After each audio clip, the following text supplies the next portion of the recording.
Hello and welcome to episode 7 of Youth Squad Prospects 5 with Bradford City. And no, it's not what you'd expect. It is a live com episode. I know what I said in the last episode, guys. I got a bit of non-expected free time, let's put it that way.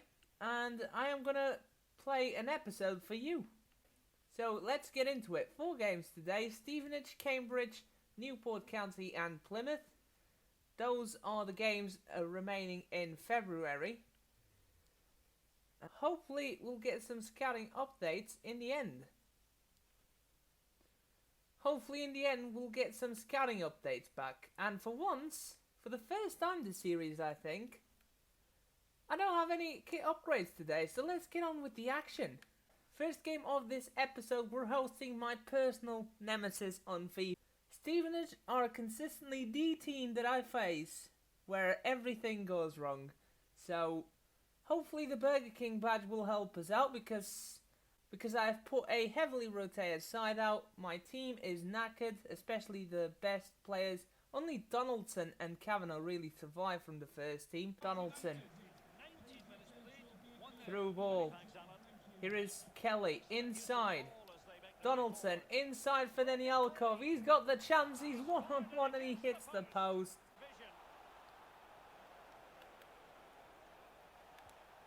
Oh my god. How have we conceded that, boys? Where's the marking at the far post? I don't get this. Playing everyone onside. Oh, Newton is through. And we're not going to be able to catch him. Yes, Kavanagh. Big save. What a save. He keeps us in the game as we head into the dressing rooms 1-0 down. There's still hope at the Valley Parade. Yes, ball through. Suresh.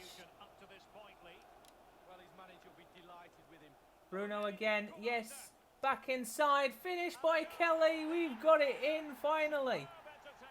It's Callum Kelly again, and the story goes on. What was once a crybaby has finally become a man. After his debut goal, he's been a different player. Callum Kelly with the goal, and it's a massive deflection. Who takes the goalkeeper out of the play. No chance. Well, that is full time. It is 1-1 at the Valley Parade. We got a point out of it. It's a point apiece. I'll take it. Kavanagh with a 6.9, he made 3 outstanding saves, but the man of the match goes to the assist maker Bruno, who came on off the bench to change the game. The scout feature star with an 8.4, Callum Kelly with the 8.0. Starting lineup on screen for the second game of this episode. Obviously the ones that played in the week game against Stevenage are resting, so it's the first team that is back without Donaldson, and El Shanawi also timely asked to play, so he gets a game. Yeah, get something else to talk about. Dunk. Block doesn't come in. Header out. Header out. Good save. Kavanagh. Ball is through. It's back and it's a save again. Ball in and it's a goal. They finally broke us down. Defence is absolute a shambles in this team. They can't get it together. I don't know what to do anymore. Come on, El Shanawi. Run, son. That's a penalty. I'll take it. It's Ahmed El Shanawi for 1-1. Pinpoint penalty into the back of the net. And that's El Shanawi's 5th goal in League 2. He's scored a few as well. He's been in the shadow of the Borrell-Don partnership. It's time for some substitutions. I've spent all 3 substitutions for the last 25 minutes or so. Let's get the win now. Boots it long. Header in. Borrell. Nedialkov. Through for Reese Alexander. Yes, inside. That's a good pass and Cooper's onside. It's 2-1 to Bradford City. We're finally in the lead in this episode. Yes! What a couple of substitutions those were by Michel Gallo. What an absolute shit shot that was. Final chance for Cambridge United. O'Carroll clears it away and Eftimov completes it. It's full time And it's a 2-1 win on the road against Cambridge United. Big shout out to Momongo, who did Cambridge in FIFA 19. I forgot to say it at the start of the game. Please forgive me, but you deserve the shout out. And also I want to apologise to JB3 as well, who I forgot to put in a shout out. How convenient this is, isn't it? Now, Momongo doesn't do FIFA anymore. He's moved on to PES this year. But he still does a cracking series. And he's experimenting with the leagues, which is something I really appreciate. He's gone down to Brazil and he's building Londrina from the ground up. So if you're interested in watching him, or in watching his Cambridge series from last year, his link will be in the description and in the top right, as well as JB3's. And yes, Momongo, I outdid EA again. It's Ahmed El Shanawi with an 8.1. He deserves to play 110%, 8.1, man of the match. And Alexander and Cooper, of course, got good ratings coming off the bench. Kavanagh once again with some big saves to keep us in the game. Influential performance, absolutely. Third game of this episode, we finally have the first team fully fit, apart from Borrell. We'll let it slide. It's good enough for me. This is the first team going forward. Hopefully, this team can get it together defensively, because offensively, it's great, and it's totally not what the ratings say. Newport County at the Rodney Parade. Oh, what a block by Harris. He took it on the neck, I think. Harrison Harris taking a page out of the Castagnetti book. Look at this. He blocks it with his forehead. Harrison Harris takes a page out of the Gabbridge book. Takes it on the face. Not only does he take it on the face, as he doesn't even blink in doing so. Unbelievable stuff by Harrison Harris. Takes it on the face. He keeps on looking at the ball after it's gone. What a lad. I told you I have good defenders. It's just working together that's the cheese. Yeah, really isn't much to split between the teams. He's definitely going to the wire. Yes, Donaldson, he's through. It's Rodolfo Donaldson. The Don can make it 1-0 and he hits both posts, but Jackson is there to mop it up. What is up with the Don and his woodwork hits today? I simply do not get it. Anyways, Joel Jackson scores again for the second time in as many episodes. Borrell through. Here is Donaldson. He's one-on-one yet again. He's still charging forward. It's Donaldson. Saved this time. Oh yes, Harris. Good interception there. Edwards. Ball through. What a ball. Cooper's going to get into the end of this. It could be 2-0. It is. Cooper has put this one to bed. Surely now we're going to win Newport County, and this feels like a whole different team since the start of the episode. Maybe that Stevenage draw was a blessing in disguise. What a ball that was. And Cooper slots it perfectly into the side net, and keeper has no chance once again. Through ball. Edwards. Yes, once again, lofted through balls are a cheat. Here is Borrell. Once again, the chip. It's going to be 3-0. And Borrell has made him pay once again. What? The OP-ness of the lofted through balls is back from FIFA 14. And Borrell chips the goalie with no problem. That's another OP move.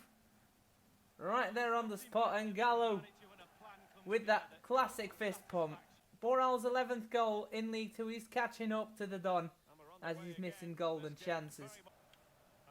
Oh, through ball. It's Marsh Brown. It could be 2-1. It isn't, because Kavanagh's saved. And the double save. Get in. We are keeping this clean sheet. Oh, ball. And it's going to be that for the clean sheet. Oh, man. In the last minute as well. What an absolute kick in the teeth that is. Josh Sheehan, the party pooper in this one. It's going to be a 3-1 win anyways. I'm really proud of the boys. They showed me something else in this episode, especially in this game.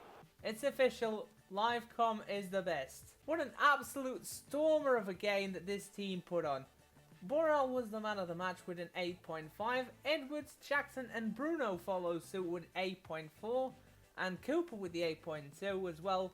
Kavanagh only with a 7.1, even though he had that tremendous double save. Final game of this episode, we're hosting Plymouth Argyle for this one, and there's been a couple of changes. Donaldson and Bruno are slightly tired, and both Very and El Shinawi have shown me that they deserve to be on this side as well. Jackson, yes, through Veria, yes, El Shinawi, it's 1-0. Out of nowhere, some clumsy passing there, but it got the job done. It's League 2 after all. Ball inside, the ball's just kicked forward. El Shinawi's there at the 6-yard box, ready to pounce. Nice half volley by this man, Ahmed El Shinawi. That's his 6th of the season. That's pretty impressive. Yes, El Shinawi, great turn. El Shinawi screams away from his defender, but the shot leaves a lot to be desired. Unfortunately, the Algata decided to stop working at half time. We're still playing the game and you haven't missed much apart from this clip. So now moved on to the second half, just passing the ball around. All of a sudden, check out this move. Great turn by Jackson, finds Ahmed El Shinawi, who plays it inside, and on his stronger foot, Joel Verrier slots it home. The keeper should have done better really there. But it's a nice finish. He went for power rather than precision, and it worked out. Oh my god, how have we lost a clean sheet there? Several times I'm trying to get the ball, and right there, right at the end when I thought I had it covered, Eftimov does that weird animation that just grants the ball back to the striker. And Kavanagh had no chance. He thought the defender had it covered. And all of a sudden, bang, in it goes near post. But now we go on with the kickoff glitch. Oh, of course. The woodwork had to show up, didn't it? At least he ran it out for a throw-in. That is the end of the game. Unfortunately, another clean sheet lost. But we've got the win yet again. And I'm thinking this is getting a bit too easy. This is still the old patch somehow.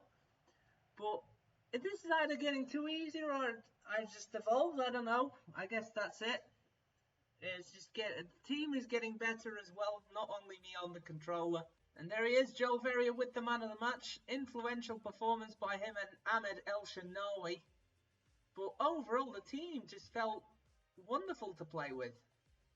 So I've decided to finally train Borrell and Donaldson on the finishing. Hopefully their overall will grow to about 55. I think I'll stop boosting them up there. So hopefully the potential gets a big boost from their performance. I think it's the best way to do it because without it I don't think they'll be great players anyway. And I want them to be. And moving on to the scouting updates on the screen, we've got one player from South Africa. And would you look at that name? Patlako Dadu. Do I sign him? Do I don't sign him? He's got a good valuation, so why not? He's a forward in 17, but he should be alright. Then from Sweden we have literally nothing. Unfortunately, not even a single player that's decent. The wonderful days of Simon Lidberg and Gentrit Eriksson are just gone, unfortunately. Finally, from the US of A, we've got nothing again. Wow, this is disappointing. Patlako Dadu is 55 overall, so I was correct to say he was something decent. All comes down to the weak foot and skill moves. Is he good enough? We'll find out shortly. Because we're going to do a squad report to make up for those terrible scouting updates. Emmanuel Sangare overall at 56, gone up by 2. Anton Mitrov overall at 53, gone up by 10 already. Been training him a lot, as you can tell. Oscar Lee overall at 62. Luke Kavanagh overall at 56, gone up by 5. He's been growing a lot and nothing to do with the training. I know he has a showing great potential status, but I think that's down to his performances. I think that potential will grow. Pierce O'Connor overall of 57, gone up by 2. Joseph O'Carroll overall of 58, gone up by 3. Harrison Harris overall of 62, gone up by 1. What an episode he had. He's been taking out the trash. Giuseppe Bruno overall of 55, gone up by 5. He is the scout future star. Even though he doesn't play defence, might even throw him in there just for the fun in pre-season, but I don't know. We've got a defender finally. That's what we've got a decent defender now, which is alright. I'll take it. Better than at the start of the season anyways. Bojidar Eftimov overall of 55, gone up by 3. He's been growing a lot. Speed, dribble and trade helps, even though it's just for the CPU AI. They need to get rid of it ASAP. Moritz Siegman overall of 49, gone up by 1. Toby Harrison overall of 53, gone up by 3. Fihan Chatterier overall of 46, gone up by 2. Oscar King overall of 55, gone up by 1. Mananpal Suresh overall of 49, gone up by 3. Bradley Edwards overall of 70, gone up by 3. Kostadin Edialkov overall of 49, gone up by 2. Kieran Farrell overall of 48, gone up by 4. Ronan Brennan overall of 46, gone up by 3. Joel Jackson overall of 55, gone up by 3. Joel Verrier overall of 53, gone up by 3. What a week for he has for a 1-star, by the way. It is deadly. Isaac Lee overall of 57. Simon Siegman overall of 48. See the name right there, it's the moment of truth. Patlako Dadu as a 3-star, 4-star. Thank God for that. Right. He can play either on the left or on the right. Medium low work rates, not the tallest, but he'll definitely do. Quick, agile, can just about control the football, which is what's required of him. Fantastic signing. Callum Kelly overall of 55, gone up by 2. That 5-star week has been handy lately. Dylan Cooper overall of 57, gone up by 1. Reece Alexander overall of 46, gone up by 3. Daniel Mola overall of 56, gone up by 1. This guy's been a disappointment so far, not gonna lie. Ahmed El Shanawi overall of 53, gone up by 1. Rodolfo Donaldson the Don overall of 49, gone up by 3. And finally Randy Borrell overall of 48, gone up by 3 as well. Accepted 2 offers for Tyler French. He got one from Ranham Football, the other from Crawley Town. I'm gonna have to wait for the next episode, unfortunately, to find out where he's gonna go. Still very far away from a promotion push. Just what a winning streak can do to the standings, man. It's unreal. We are sitting 13th. I think that's exactly the middle of the pile, which is where we want to finish. I never thought I'd be in 13th. I guess we're gonna have to find out how the new patch is. Everyone's staying as scraps, so I don't have my hopes high. Maybe I'll have to crank up the sliders even more. But we'll find out. That is it for this episode. I hope you have enjoyed it. I'm going to see you all next time. And until then, have a good one. Bye-bye.